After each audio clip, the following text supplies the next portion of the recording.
You are now listening to the Someone's Favorite Productions podcast network. Welcome to the Sleepover Retro Countdown Show, where nostalgia competes for the top spot. Brought to you by Sleepover Trading Company, reminding you to be kind, rewind your childhood, and proudly part of the Someone's Favorite Productions network. Each episode, your hosts, Rob and Guido, each bring 5 picks from deep in the analog archives. Movies, comics, toys, songs, commercials, whatever. And we battle it out to build the ultimate top 10 list. So don't fast forward through the credits and join us for another round of the Sleepover Retro Countdown Show. And on this episode, we are counting down the top 10 opening credits sequences. Very exciting. This one was so hard, Guido, that I think we have to do a sequel like within the next 6 months, because I kept putting things on my list, and I know you did too. And it was like, okay, no, I'm going to replace that. No, I'm going to replace that. Like, I had to leave off some real favorites here. Yeah, there's a lot to choose from, and there's a lot you forget about, but then when you see, you're like, oh yeah, Totally. that one. I mean, there's a few that though came right to mind, so Yes. Needless to say, those made it to the top of my list. But we needed a few rules to figure out what even is an opening credits sequence. Yes, so I would say we're not talking about cold opens here. We're not talking about like the first scene. It's not Drew Barrymore. Yes, exactly. It's not Drew Barrymore. We're not talking Scream on the again. Phone. Exactly. No, not Scream again. We're talking. There has to be the actual credits on the screen. There could be people in the scene, but the names of the actors and everything have to be on the screen. Yeah, so the credits need to be on the screen, and the other rule we discussed is that you could excise the credits. Yes. You could do the Netflix skip intro selection, and the movie wouldn't lose too much, narratively at least. Exactly. I think we'd argue it'd lose a lot by losing these, but narratively it wouldn't lose anything. And So we've lost a lot now too, because a lot of movies don't have credit sequences like they did. no, today. I don't know if that's like a time efficiency thing or a budget thing that no one wants to spend the money on it, because some of these that we did, they must have cost a penny. Expensive. So Yeah. All right, Oh. Who is starting? Well, I'll kick things off this time. Okay, competing for our 10 and 9 spots. What do you bring in? This is an odd one here, but this is the opening credit sequence to Ty West's House of the Devil from 2009. I don't think it's an odd one. I actually was surprised it was number 5 on your list. I was like, wait, why isn't this higher up? So I love this opening credit sequence for a few reasons. Number one, it has this amazing music in it, which I listen to all the time. And what's really interesting is the music for this scene, for the opening credits, is by Mike Armstrong. He's not the composer of the movie. Jeff Grace composed the music for the rest of the film. And the song is very much an instrumental take on Moving in Stereo by the Cars. It's like a sound-alike song. I wonder if they wanted to get... it's not like sampling it or something. No, it's like very close to it. I wonder if they tried to get the car song and it was way too expensive. But I love this because the music is great. The whole like ambiance, it has this really fall atmosphere. I love the font. It instantly puts us in the era. But what I think it does so well for the film is it's just the star Jocelyn Donahue like walking, and it does not, it feels so incongruous to what we're going to see later in the movie. So it sets us up for this very like false sense of security. Well, it doesn't feel that incongruous. Rewatching it for this, I actually was thinking this is like what Stranger Things wishes Yes. it was. It totally, it gives you the feel, even if you're not too intimately familiar with like late 70s, early 80s style that it's riffing, it somehow still translates and just gives you the feel of that, at the way the camera will freeze on Jocelyn's face. freeze frames as she's just like walking with her headphones on and like her scarf, and it feels very like 80s John Hughes almost in that way. Yeah, or 70s Charlie's Angels, right? Like That there's all too. sorts Yeah. of just weird ways that I don't know, it gives you this vibe and is kind of fun, but is a little off-putting too, in part because of the music, in part And because of the that's freeze even frames. when we get the title, because it's this very jauntiness, and then we have like House of the Devil, which is like this big scary title, like take up like the entire screen at that point.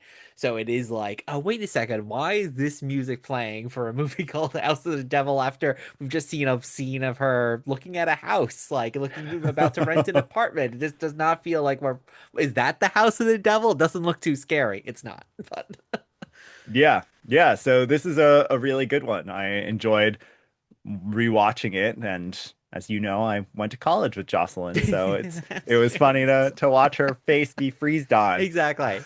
So what was your number five? My number five, competing for our 10 and 9 spots, Superman, Ah, 1978, Superman, the original, movie. Richard Donner, Superman the Yes. movie. I refuse to call it Superman the movie, but yeah, Superman the movie, 1978, Richard Donner. This is opening when the black and white with the child reading an Action Comics number one. Of course, it's not Mm-hmm. the Action Comics number one, and showing some black and white movie theater and just giving you this vibe before going into, of course, the, I guess, Star Wars inspired, but really iconic, both John Williams score and like laser blue font Yes. zooming through Yes. space. It And kind of so, reminds you a bit of those photos you would take as a kid when it had those laser beam backgrounds, you know? oh, like the school pictures? Yeah, so it's got a little element of that. And I had Maybe. completely forgotten of course, I remembered the credits themselves and the music,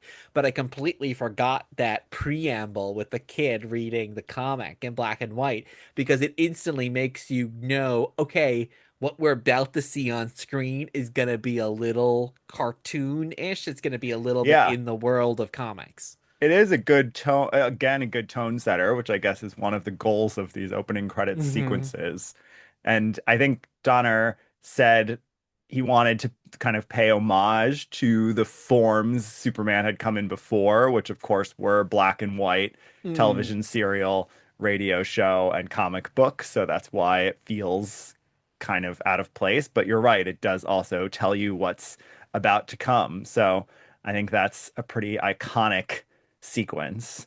And while we're duking it out as good as yours is, I feel like I've got the iconic on I my side. As soon as you saw that you had Superman on your list, I was like, oh, I could have put Superman on my list. So yes, I think it has to go to Superman. All right. Well, our number 10, House of the Devil, and our number 9, Superman. So let me kick us off for our number 8 and 7 spots. My fourth pick is Adventures in Babysitting from 1987, directed by Chris Columbus. And this is the first of a number of 1987 movies I have on this list, which is very fascinating, and I'm not sure what it says.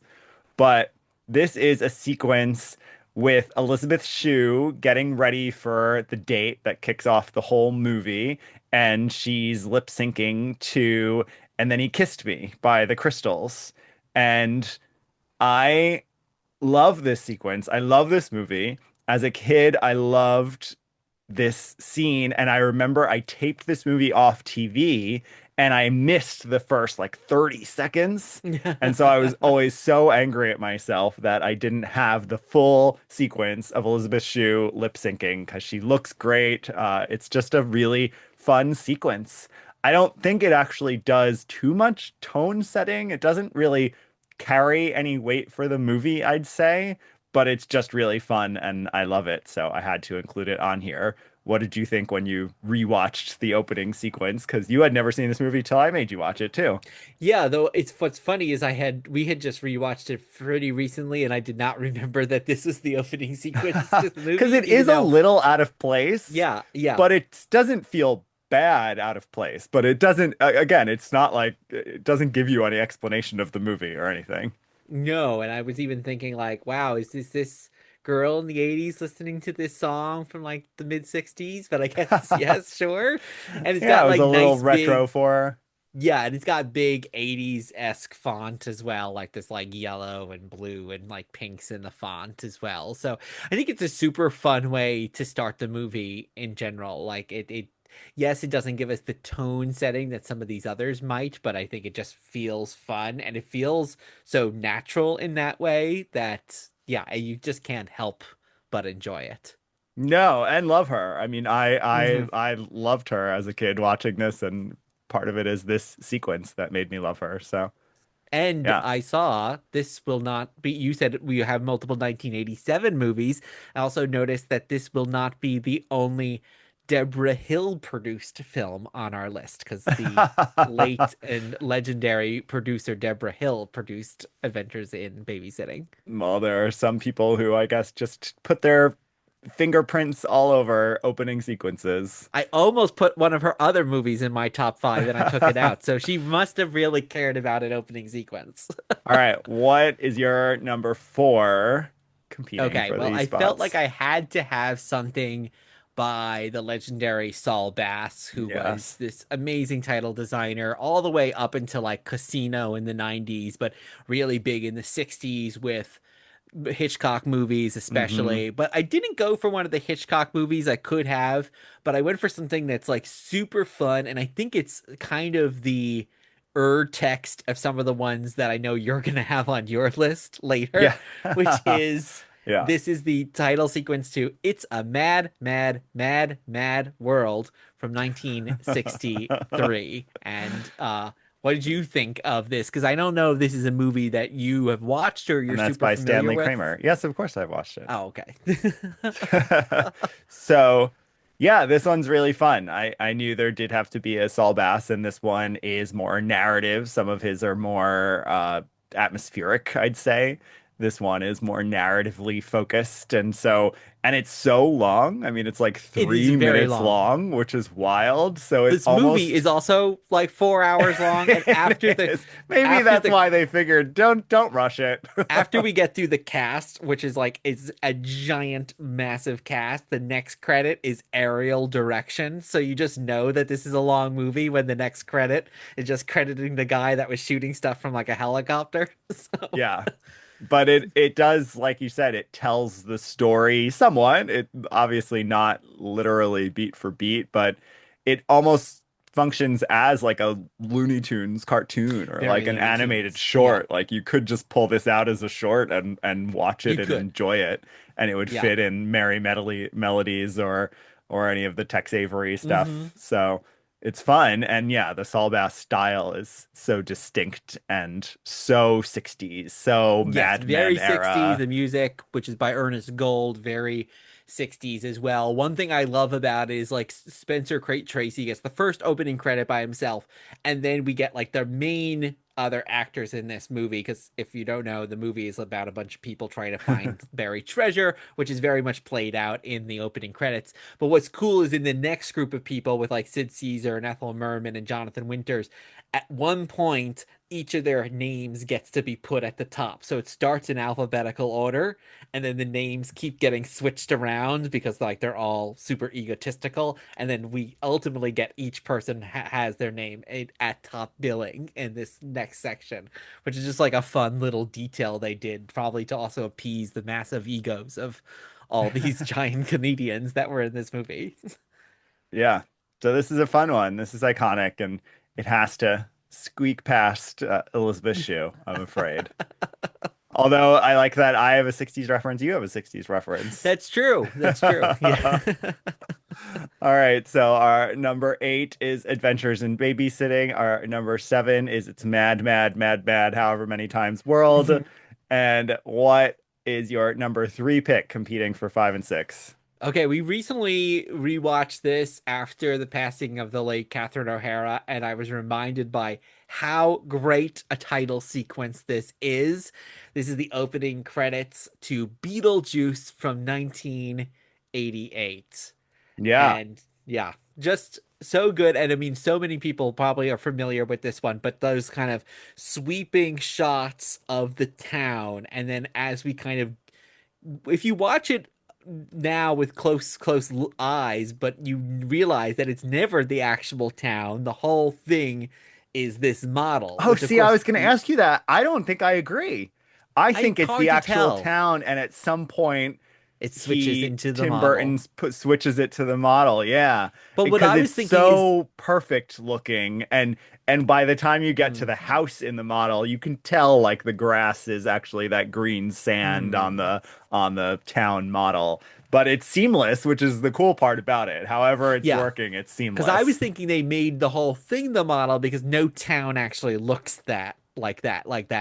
Maybe they built the town and because they The didn't go out town's and in find the town. Vermont. Everything's so I guess they picturesque in did. I guess Vermont. they did. Yeah, I don't know. I don't, either way, it's a really good like kind of switcheroo of your brain, Yeah. whatever way they did it. And then the font, perfect font, the Danny Elfman music. Like sometimes he Hmm. can be repetitive of himself, but I think like this score is so great, and it ends with like the tarantula on the house. Like it just perfectly sets up this movie where not everything is what it seems to be. Yeah.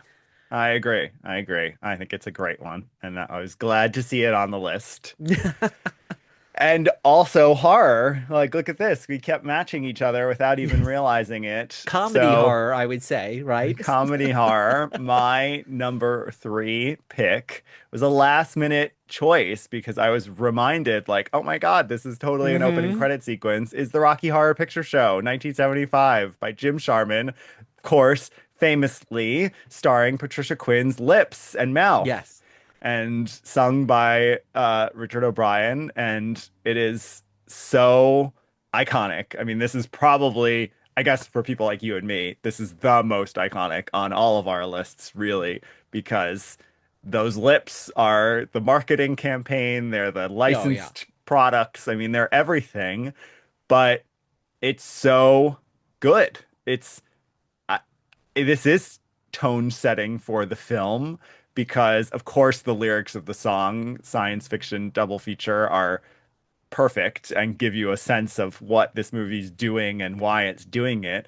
But then just to have the gender ambiguous voice of Richard O'Brien Hmm. with these luscious, beautiful red lips and perfect teeth on the black background, and it just the whole thing is seductive I and off-putting, and it's Yeah, I love just the perfect. font too with like that dripping. I Uh-huh. love The actually that, bleeding when they do font. this in a few, actually they do this at House of Devil and they do this into my number one pick where it actually says like blank like Susan Sarandon as Janet Weiss, like just kind of Uh-huh. like flaying out all the characters. And one thing I always noticed when watching this, especially as a kid, and this credit is always in the end of movies, but right at the beginning they stuck that no people in this movie have any likeness to anyone living or Right. dead, like right at the beginning, which like they have the dead in there, but also like the movie was so controversial. Maybe they felt like, okay, let's put that right at the top of the movie as well. Yeah. Or it's just adding to the whole meta like The meta-ness. movie Yeah. self-referential with this which this song is doing. This song is how I learned who so many of these B-movie horror Hmm. action people were and who these idols were. So yeah, I think this is legendary. Yes. Absolutely legendary Well, and I has definitely have to to give it the has to spot beat above Beetlejuice. Beetlejuice. Yes. Yes. I mean, I'm surprised it's not. I couldn't even imagine when I saw it on your list that I hadn't thought of it as well. It was like, oh my God. And I think of myself as a Rocky Horror huge fan, and this did not even think about it. Maybe because in it's just part like, I and don't in know. part it doesn't even feel like an opening credit Hmm. sequence. It feels because it's like such an iconic part of the movie, so maybe that's why it didn't like spring to mind as something distinct, but it still didn't make it into the top half of our lists. It is our number five pick, followed by Beetlejuice in number six. So now getting down to our top four picks. My number two is the first of my animated picks, the second of my 1987 movie picks, and this is Mannequin, directed by Michael Gottlieb. And now, for anyone who is not familiar, we recommend you go watch all of these. You can even pause and go watch them in between. But this is a fully animated sequence that gives you the whole story of the mannequin, which of course, if you're not familiar, is the Kim Cattrall movie where she comes to life as a mannequin. She's a mannequin who can come back to life. But this gives you her origin story. So it tells you about her time in ancient Egypt and how she gets turned into a mannequin. And it's animated by Sally Cruikshank with animators Jerry Woolery and Ted Woolery. And it's a Belinda Carlisle song. And Sally Cruikshank apparently did a lot of 80s and 90s animated sequences for opening movies and the Twilight Zone movie. And she had a short from the 70s. So really famous animator. But I love this movie and I love this sequence. And I love this way. I don't even know how common it is other than my top two choices. This way of like giving you almost a prologue in the opening credits. Like, again, you could remove this and it doesn't really matter. You don't need to know that the mannequin, like her origin story, but you get so much more if you do. Yeah, I did not even remember because I've only seen this movie, I think, once, and I did not even remember the whole Egyptian Yeah, of angle of course. this, which is very heavily done in this opening title sequence here. Yeah, there's Yeah. so many of the ones. I mean, I know you're gonna have another one later, but like, yeah, I see like that she worked on Ruthless People, which in Top Secret, like all these ones come to mind. Like this was such a look. Like you and I just rewatched Weekend at Bernie's, and that has a similar Uh-huh. kind of opening title sequence as well. Like it was such a way of storytelling in the 80s and had this bright cartoonish element. And I guess like kind of going back to what we said, even with Superman starting with the Uh-huh. comic, like it sets it up that like, okay, what we're gonna see is not meant to be reality. Like what you're gonna see is supposed Yeah. to have a little silliness to it. And I wonder if that's part of why they did it, because maybe people in movies just were, I don't know, there were obviously a lot of surreal movies prior to this, but still in the 80s, it might have been unusual to have a mainstream movie that has some fantastical elements in it. Not a, Mannequin's not a sci-fi movie. It's not a fantasy movie. It's a romantic comedy, but it has these fantastical elements in it. And so I wonder if to some extent the studios were like, well, we need to help people understand Hmm. that because they might be otherwise really turned off or taken aback and don't know what to do with that. So I think it does a great job. It's a great song and it's such a fun movie and a fun way to start it. So, what is your number two pick? Okay, so this is maybe you're gonna consider this a deep cut, but A deep cut. I consider it a lot of things. It is a deep cut. so I don't know what it's doing here. one director who loves a credit sequence, like who has not gotten rid of them, is David Fincher. I almost put a couple of other David Fincher movies on this list because he does a great title sequence. But I ultimately ended up with one when I saw this movie when it first came out. This title sequence stunned me, and it is such a cool sequence. Why? Well, I'll get to it. I'll let me say the name of the movie. So this is Okay. Panic Room from 2002. Yes. So if you Directed don't by. know, directed by David Fincher, yes. And if you don't know this opening title sequence, so it is these panoramics Because of. you'd be forgiven for forgetting it. Because I rewatched it and was like, I don't remember this happening and I don't know why he likes it. So tell Well, it's us. well, one, it's panoramics of New York City, and we have which are very cool unto themselves, and then we have the everyone's credits in this very cool font that almost kind of blends in with the cityscapes. But what I really like about this opening credit sequence is, well, one, it's just a vibe, but I also love that it sets it up. This whole movie obviously takes place in a house and often even in a single room. But here we're kind of getting to see all of New York City. Like it's very expansive in that way. And I think Howard Shore's music as well is a very Bernard Herrmann esque score. It kind of reminds me of those opening shots of Psycho where we start like looking at the city in Texas and kind of then going in there as well.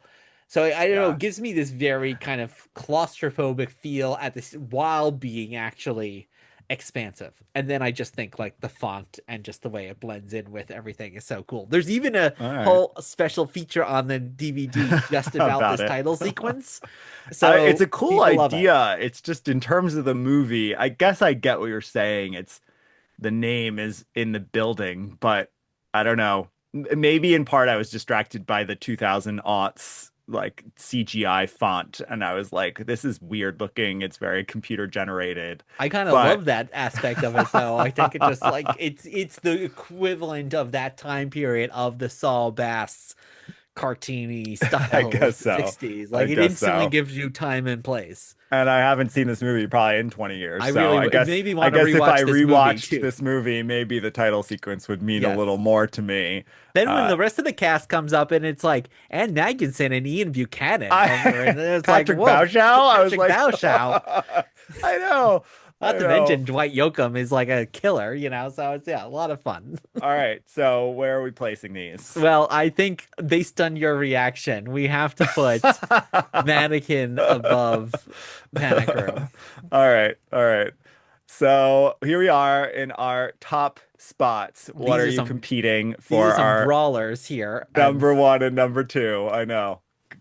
What are you bringing? well, I am bringing okay. Forget in a galaxy far long time ago in a galaxy far far away. The opening credit words I always want to see are Mustafa Akkad presents. Those are the iconic opening titles of Halloween from 1978. So, It is a vibe. yeah, It is a yes. vibe. Yeah. This one is so it's so funny because I was going back and watching some of the other later Halloween movies like Halloween 2, the pumpkin becomes a skull, which is very cool. Number 3 is all like the computer generated effects. But this one is so simple. It is simply like that pumpkin on the side of the screen, all the text in that iconic orange and that iconic font. And again, like kind of what I was started to reference earlier, we see everyone with their character names Hmm. often under them as well. And so much of these credit sequences, I really all of them are so connected, not just the visuals, but of course the music. And here we have the iconic John Carpenter score as well. So it just everything kind of goes together, and it's so unbelievably quick and so unbelievably simplistic, like the whole movie itself, which is such a Hmm. simplistic movie. But yeah, talk about vibes. Like you just watch this and it's like, okay, I'm in it right now. And the pumpkin, I love there's movement, the flickering of the Hmm. candle, the it even feels like the camera almost moves a little bit, like it's on it's like a steady cam or whatever. And the pumpkin is also like simple enough, but a little weird looking. Like it's not perfect, which you wouldn't want it to be some perfect jack-o'-lantern. It's sort of Yeah. a mushy little pumpkin that feels very homespun, homemade. So, yeah, I think all of the elements tie together. And this isn't pulling from, drawing from, or inspired by. This is the template that then inspires a whole vibe, a whole look, a whole style, I think, that we still use today, especially in the fall, that we see this Yeah. kind of Oh, thing all totally. the time. And you see So, people with shirts that say like Mustafa Akkad presents or produced by Deborah Hill and like in that font, and that's all you need to see. Like you just know it. It's one of the few movies where the font itself, like the Star Wars opening credits or like Superman, like it's so instantly recognizable that you just know it from that. agreed. All right. Well, also instantly recognizable to those of us who know is the Who's That Girl? 1987, directed by James Foley, Your Madonna third starring film. 1987 movie. I know, right? I told you it's really weird. In 1987, either had really good opening credit sequences or was a big imprinting year for me, which is Yes. probably the case. So, this is again like Mannequin, an animated intro that tells the whole story of Nikki Finn, our Madonna character, that gets us to the start of the movie. And it's a bit of her origin story without fantastical elements, of course. and it's directed by Rick Mashin, which is he's part of Broadcast Arts, the studio that does Pee-wee's Playhouse, and you can see that in the style of this opening credits sequence. It also has the Madonna song causing a commotion over the credits, and it's just so fun. First of all, animated Madonna, I'm here for it. She does it a few music videos years later, but this is the first very Betty Boop animated incarnation. Very Betty Boop to her, yeah. And that's the point. I mean, this is, of course, a screwball comedy. It's meant to be an homage to like the 1930s screwball comedies, but with a very 80s style. And so I think Betty Boop is a good fusion of those. And so they're definitely referencing that. And I just like that we're following her, how she got arrested, which is, of course, again, what kicks off the plot of the movie is the fact that she's in jail and coming out of jail. This gives that origin, but she'll stop on the street and dance with her girls, but all in the animated sequence. It's essentially a music video, but telling the story of the film. You could, like you said before, you could cut this out and you'll still get the plot. But at the same time, what this does so well is you don't need a whole scene about how she ends up in jail. Right. The key that she's looking for in the movie, it's all in this opening credit sequence. Yeah.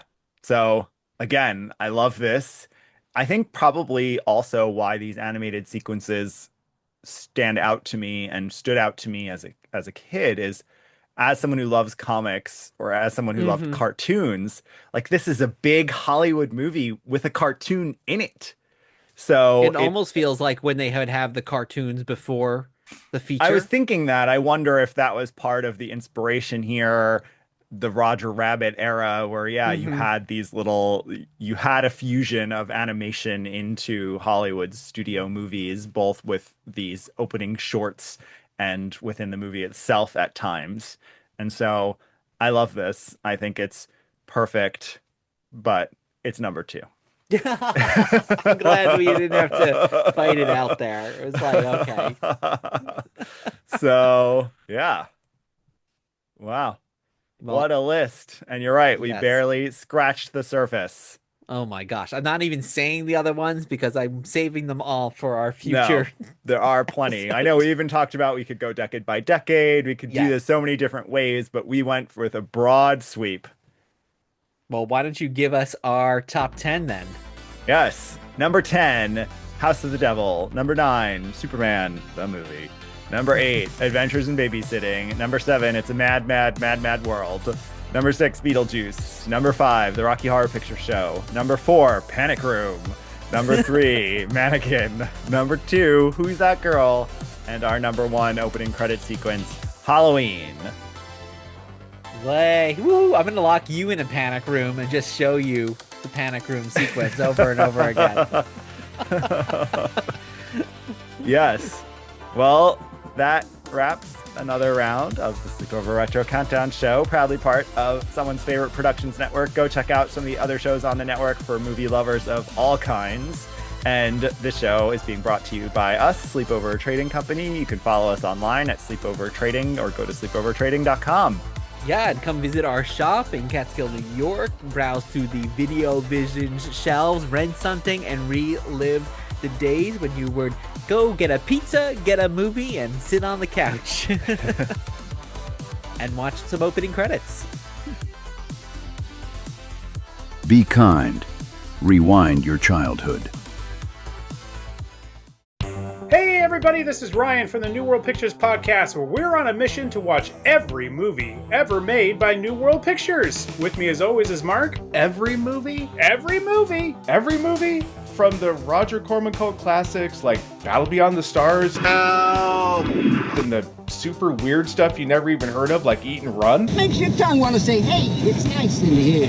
Yes, Mark, every movie. And Erica. Every movie? Yes, Erica, every movie. Every movie. So we're still talking about Night Zoo. I've seen it. And all the bonus stuff too. We're talking things we loved, things we hated, favorite scenes, inside jokes. And I know we're not at final questions, but are we still talking about Ryan's research? I know I am. So check out our website, newworldpicturespodcast.com, or subscribe to the New World Pictures podcast wherever you listen to your podcast. Follow us on the socials, and we'll see you next time at the New World Pictures podcast, proud to be a part of Someone's Favorite Productions podcast network.